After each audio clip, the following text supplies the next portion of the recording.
Assalamualaikum warahmatullahi wabarakatuh. Kami dari kelompok 7 akan mempresentasikan hasil laporan analisis studi kelayakan bisnis kami, yaitu Miban Lasso. Nah, Miban Lasso ini merupakan singkatan dari Miramen Bandeng Alas Bakso. Next.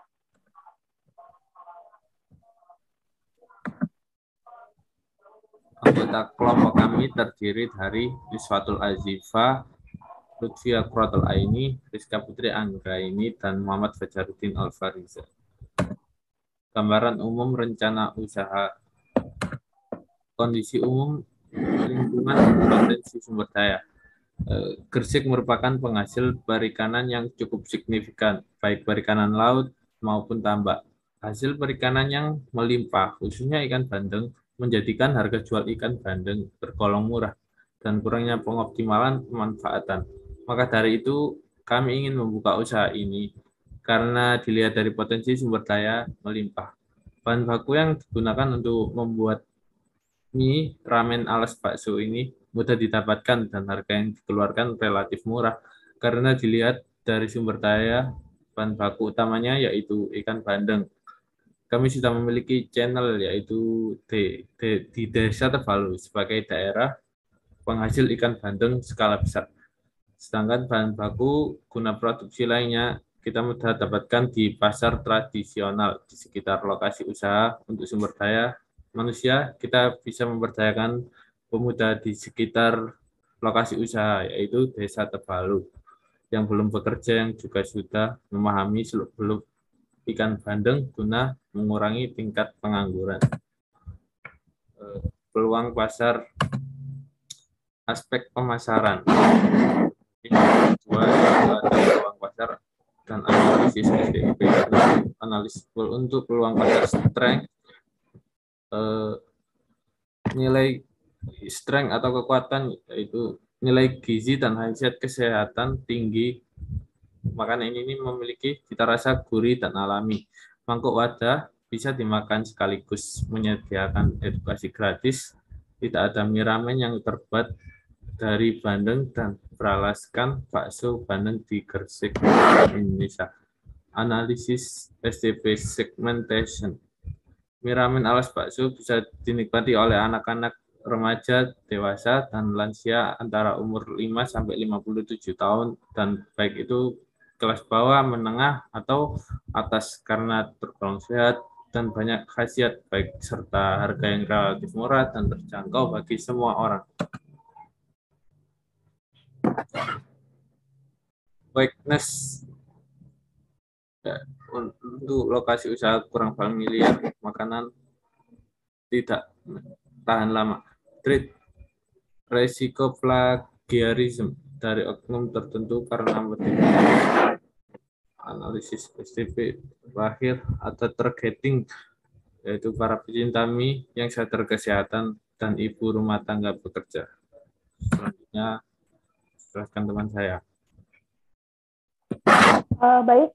Selanjutnya adalah aspek pemasaran dari peluang pasar, yaitu opportunity, atau bisa dikatakan dengan peluang. Nah, peluang kita itu pangsa pasar menjanjikan karena produk tergolong modifikasi baru dan menawarkan khasiat. Jadi memang ada dan banyak usaha mie ramen yang ada di Gresik. Namun hampir tidak ada mie ramen yang terbuat dari bandeng. Yang mana bandeng ini merupakan sumber protein yang baik, yang sangat baik daripada daging. Yang kedua adalah memberdayakan hasil desa guna mendapatkan nilai jual yang tinggi. Jadi di Desa Tabalo, desa saya ini memiliki kelemahan. Para petani itu pada mengeluh karena nilai jual dari ikan bandeng sendiri itu hasilnya itu tidak maksimal. Dan ketika ada yang gagal panen, kan bandengnya itu kan hasilnya kecil.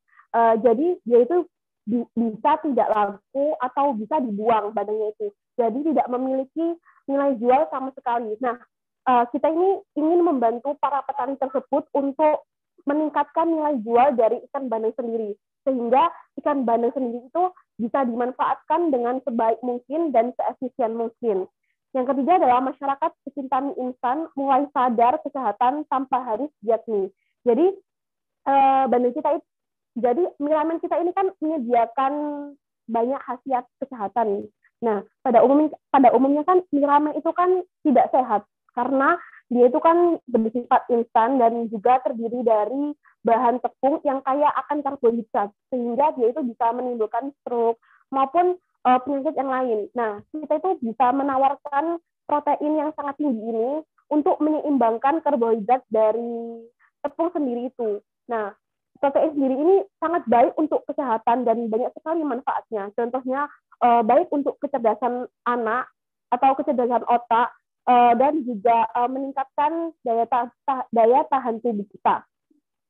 Yang terakhir adalah pasar menjangkau semua kalangan. Jadi mie ramen kita ini kan harganya itu termasuk murah dan relatif dapat dijangkau oleh baik itu mahasiswa ataupun remaja, yaitu sebesar 15.000. Itu kan tergolong mie ramen yang sangat murah sekali dan apalagi mie ramen kita itu menawarkan kesehatan. Jadi banyak orang yang tertarik akan mie ramen kita. Selain murah harganya, dia itu juga bisa menawarkan kesehatan yang sangat tinggi.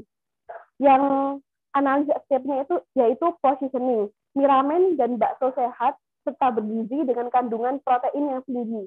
Jadi kan tadi kan sudah saya jelaskan di awal bahwa khasiat dari mie ramen kita ini sangat tinggi khasiat bagi kesehatannya karena kita menyeimbangkan antara karbohidrat dan proteinnya. Jadi tidak terlalu banyak karbohidrat yang semakin tinggi itu kan tidak baik sebenarnya.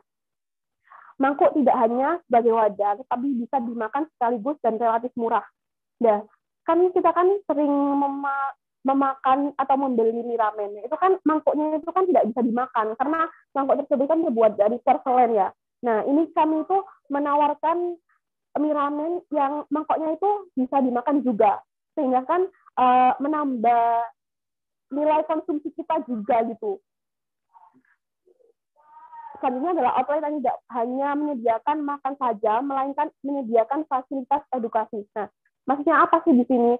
Kami tuh tidak hanya menyediakan tempat sebagai wadah untuk makan atau wadah untuk berkunjung hanya untuk makan, tapi kami juga menyediakan edukasi pembuatan ramen dari Bandeng yang mana bisa bermanfaat sekali bagi konsumen yang ingin belajar untuk membuat mie. Kenapa kita ingin ingin menawarkan edukasi karena kita tidak takut tersaingi kan kita kan memiliki resep rahasia yang tidak banyak orang yang tahu gitu.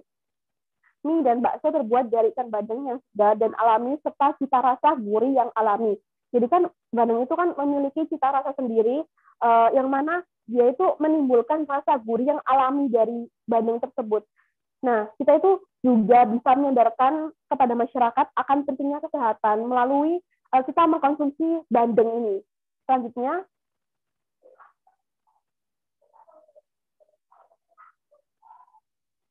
next.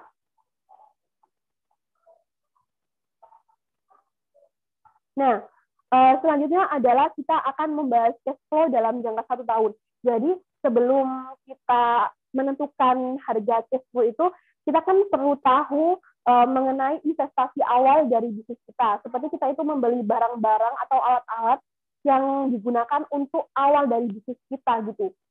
Nah, kita itu membeli alat-alat terdiri dari alat adonan, dandang, blender, baskom, pisau, sumpit, rolling pin, plastik wrap, tangan kayu, lumpang, kompor, LPG, mangkok besar, teko, saringan, sendok dan garpu, mangkok stainless, mangkok keramik, kipas angin, meja step, meja kasir, alat kebersihan, meja stand, print, itu totalnya itu senilai 8.717.000. Nah, itu digunakan sebagai investasi awal dari usaha kita. Jadi ketika kita mendapatkan modal, kita membeli barang-barang tersebut untuk kelangsungan usaha dari bisnis kita. Nah, dalam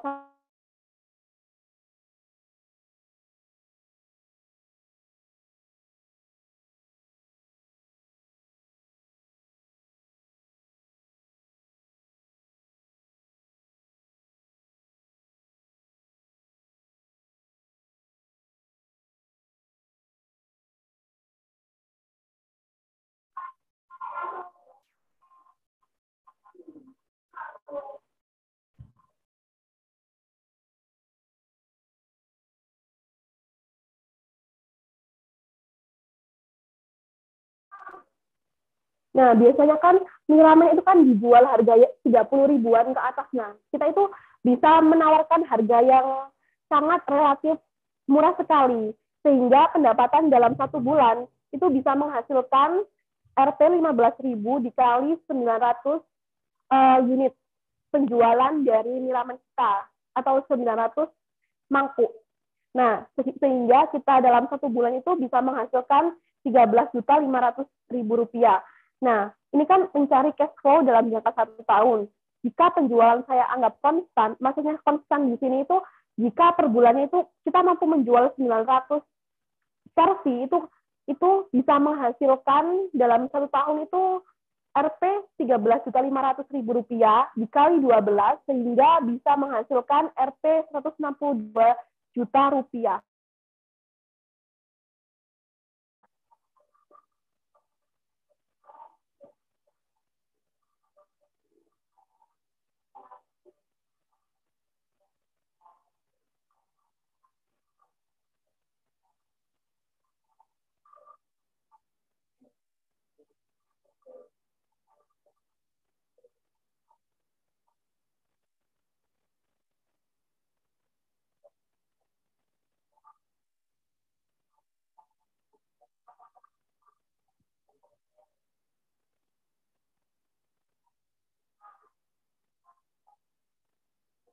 Next.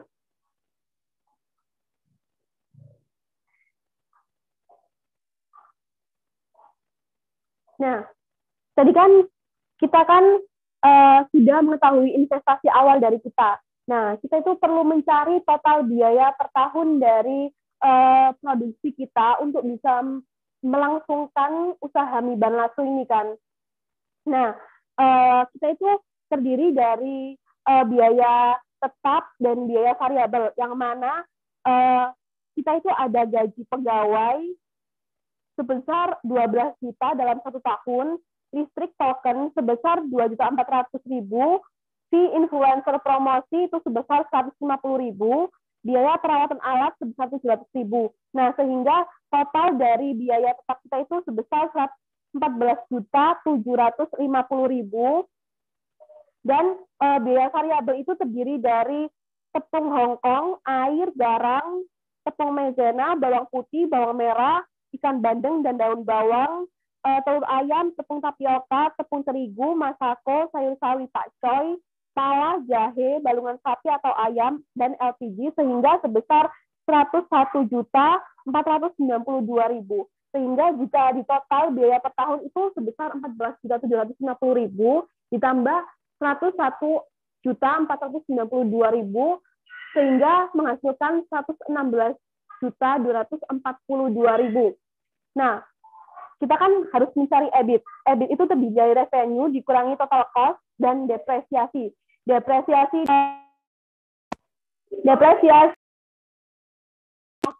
Depresiasi dari usaha kita itu sebesar 22 juta ribu rupiah, sehingga 162 juta dikurangi 116 juta 242.000 dikurangi 2 juta menghasilkan Rp 43 juta 758.000 dalam per tahun.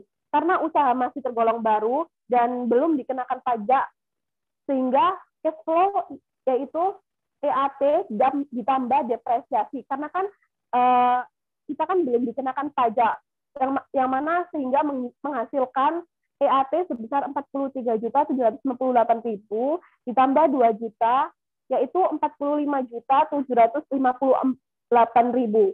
Next.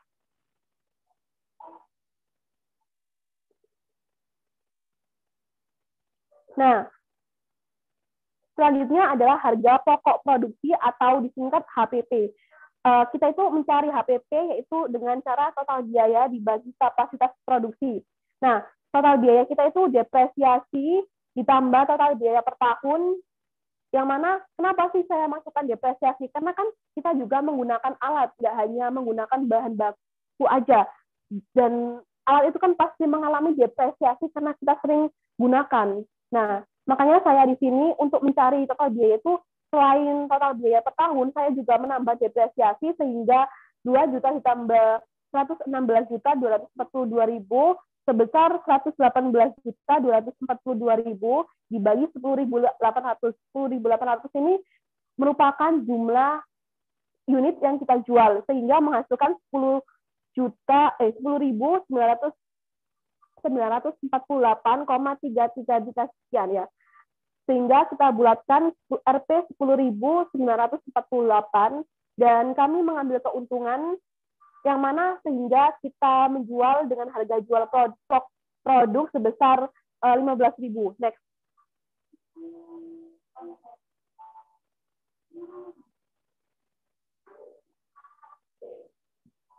Ini kan keberlanjutan usaha, yang mana keberlanjutan usaha itu kita itu terdiri dari payback period atau ketika kita bisa balik modal, terus NPV dan profitability index, yang mana PPI kita itu bisa menghasilkan 2 bulan 4 hari. Nah, usaha ini kan bisa dikatakan layak dijalankan karena pengembalian kita itu sangat sedikit, yaitu 2 bulan 4 hari. Nah, kita dapatkan dari investasi awal dibagi cash flow, yang mana investasi awal kita itu sebesar 8.717.000 dibagi 45.758.000 sehingga bisa menghasilkan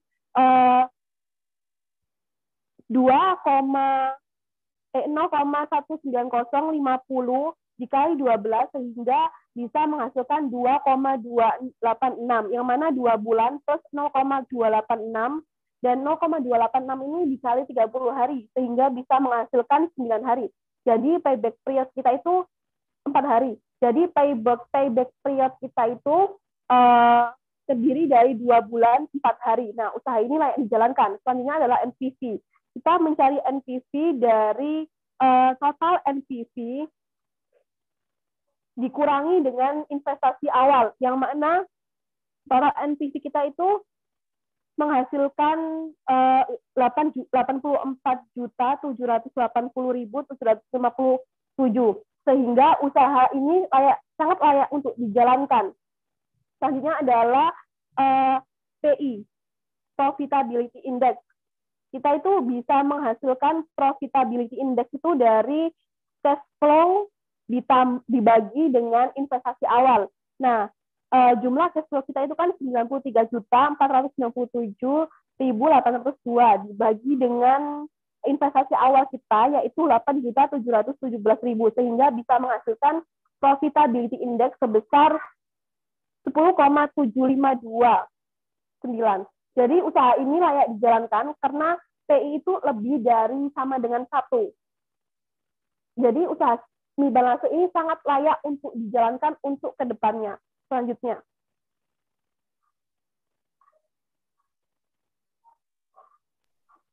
Selanjutnya akan dijelaskan oleh teman saya.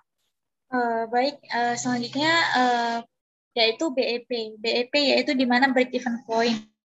Titik di mana usaha yang kita jalani itu dalam keadaan belum mengalami kerugian dan belum mengalami keuntungan. Nah, jadi BEP kita itu 217 unit per bulan. Jadi profit yang didapatkan dalam sebulan yaitu 3.813.167. Selanjutnya akan dilanjutkan oleh teman saya.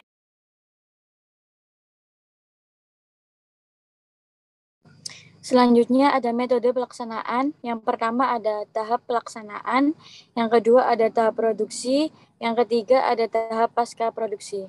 Next.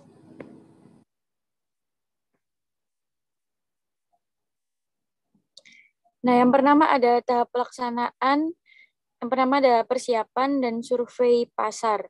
Terlebih dahulu kami melakukan survei pasar terhadap masyarakat yang mana melihat selera, keinginan, serta kebutuhan yang diperlukan masyarakat mengikuti perkembangan zaman.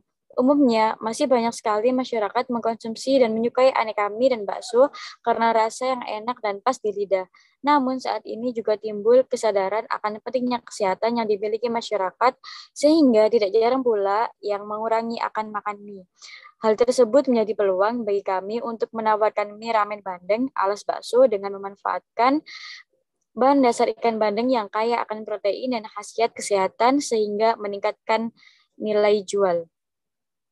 Yang kedua ada tahap praproduksi. Yang pertama ada lokasi usaha dan produksi, yaitu bertepatan di lokasi di Desa Tebalu, Kecamatan Manyar, Kabupaten Gresik, yang di mana lokasi sangat strategis, dekat dengan Jalan Pantura, sekolah, jalan menuju PT Karunia Alam Segar, perumahan, dan dekat dengan lokasi sumber daya bahan baku budidaya ikan bandeng. Yang kedua ada pencarian dan pembelian bahan baku. Kami membeli bahan baku pembuatan mie ramen bandeng alas bakso di dekat lokasi usaha karena tergolong murah dari agennya langsung dan hemat uang transportasi, yaitu di Pasar PPS Jalan Raya Permata Suci, Kecamatan Manyar, Kabupaten Gresik. Next. Yang kedua ada tahap membuat produk atau produksi. Yang pertama ada alat yang digunakan, yaitu alas adonan, dandang blender, baskom stainless, pisau, rolling pin, plastik wrap, telan kayu, lumpang, kompor, mangkok besar, saringan, sendok, dan garpu, serta mangkok stainless. Yang kedua ada bahan mie ramen bandeng, yaitu ada 2,4 kilo tepung beras yang sedang, 1,2 liter air, 160 garam, maizena untuk taburan adonan, kemudian ada daging bandeng. Kemudian yang ketiga ada bahan adonan alas bakso, yaitu ada 4 siung bawang putih, 4 sendok makan bawang merah yang sudah digoreng, kemudian ada 1 kg garam, daging bandeng yang sudah dipisahkan dari tulangnya, dan bawang, 2 butir telur, ayam tapioka 400 gram, es batu 60 gram, tepung terigu 4 sendok makan, masako, sawi, dan pakcoy. Yang selanjutnya ada bahan kuah, yaitu bawang putih, pala, jahe, garam, dan balungan sapi atau ayam. Kemudian yang terakhir ada cara pembuatan produk komoditas usaha. Yang pertama adalah kukus bandeng lalu di blender halus sambil melarutkan garam dan air. Yang kedua ada campur daging bandeng yang sudah halus dengan air dan tepung beras sedang, sudah diayak hingga tercampur rata, lalu pindahkan ke plastik. Yang ketiga, pipihkan adonan menggunakan rolling pin dan gulung adonan lalu pipihkan lagi 5-6 kali hingga adonan mulus. Lalu istirahatkan adonan 10-15 menit. Yang keempat ada pipihkan adonan sekali lagi, bulatkan dan istirahatkan minimal 2 jam, lalu pipihkan dengan ketebalan 3 mm dengan rolling pin. Yang kelima, setelah melebar, gulung adonan menggunakan rolling pin, lipat adonan dan taburi dengan maizena, lalu potong panjang, rebus mie selama 15-20 menit. Lalu tiriskan dan bilas dengan air dingin. Yang ketujuh ada untuk pembuatan bakso bandeng, maka haluskan bawang putih, bawang merah, dan garam. Lalu daging bandeng dihaluskan, campurkan bumbu yang telah dihaluskan dengan daging bandeng dan bawang dan telur. Yang ke-8 ada campurkan tepung tapioka, tepung terigu, dan masako ke dalam adonan. Lalu cetak adonan membentuk mangkok dengan mangkok. Yang ke-9, didihkan air, lalu masukkan adonan yang membentuk mangkok ke dalam air yang mendidih sampai matang. Kemudian tiriskan dan pisahkan adonan. Yang terakhir ada pembuatan kuah, yaitu haluskan bawang putih, pala, jahe, dan garam, kemudian didihkan air dan masukkan bumbu sudah dihaluskan ke dalam air mendidih. Next. Yang ketiga ada tahap pasca produksi. Yang pertama ada penyajian atau plating product. Setelah kami selesai membuat mie ramen, bakso, dan kuahnya, kami tata dalam stand dengan rapi, dan kuahnya agar tetap enak harus dipanasi. Ketika ada orang yang membeli, kami sajikan di mangkok keramik yang estetik untuk menambah keindahan dengan susunan bakso yang berbentuk mangkuk dari ikan bandeng, mie ramen dan dari ikan bandeng, mie ramen dengan ikan bandeng dan bumbunya, lalu kemudian disiram kuah yang segar dan hangat, kemudian kita berikan hiasan seperti daun bawang dan seledri untuk menambah kesan cantik dengan mangkok keramik. Yang kedua ada strategi pemasaran. Yang pertama ada kebijakan harga. Harga yang kami patok sebesar 15.000 per porsi. Harga tersebut termasuk murah dan ramah di kantong berbagai kalangan. Yang kedua ada kebijakan promosi. Promosi yang kami lakukan dengan melalui lisan, brosur, pamflet, dan promosi di sosmed. Dalam melakukan promosi dan membuat masyarakat tertarik, kami juga mengadakan diskon, giveaway, buy one get one, promo, brand ambassador, dan menggunakan influencer pada event-event tertentu.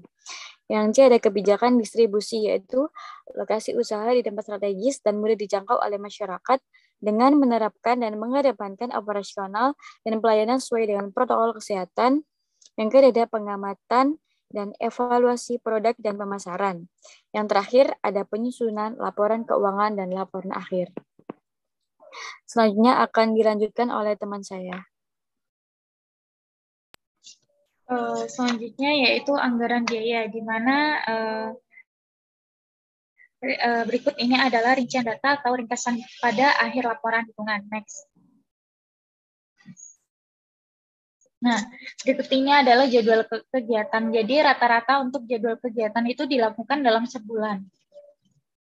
Next. Pada aspek manajemen dan sumber daya manusia, yang pertama itu ada ketua, yaitu diketuai oleh Niswa. Terus yang kedua, bagian produksi, yaitu oleh Rizka. Terus bagian yang ketiga, inventory, itu juga bagian Rizka juga. Terus yang bagian 4, bagian pemasaran, yaitu bagian saya. Terus yang kelima, yaitu bagian keuangan. Next. Selanjutnya yaitu pada aspek lingkungan, di mana pada aspek persaingan bisnis membuat sesuatu yang berbeda dan memiliki ciri khas tersendiri, yaitu dengan bahan dasar ikan bandeng. Terus yang pada aspek lingkungan hidup, di mana kita memilih tidak membuang secara langsung ke selokan. Jadi kita harus memilah-milah sampah mana yang harus dibuang di selokan.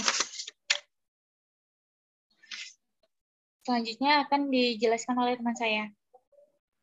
Selanjutnya adalah aspek hukum. Nah, dalam menjalankan usaha Mibanasu ini, kami telah meminta izin usaha domisili dari kelurahan tempat lokasi kami berjualan, yaitu Kelurahan Desa Tebalo, Kecamatan Manyar, Kabupaten Gresik, yang mana terdiri dari surat izin domisili dan surat izin mendirikan bangunan atau IMB di Balai Desa Tebalo.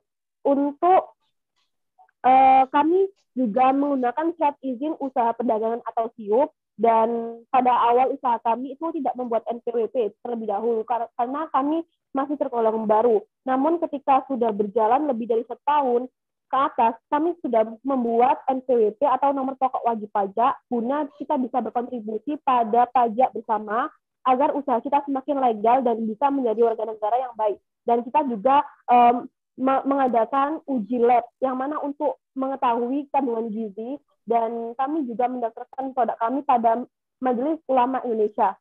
Sekian dari presentasi kelompok 7. Apabila ada salah kata, mohon dimaafkan. Wassalamualaikum warahmatullahi wabarakatuh.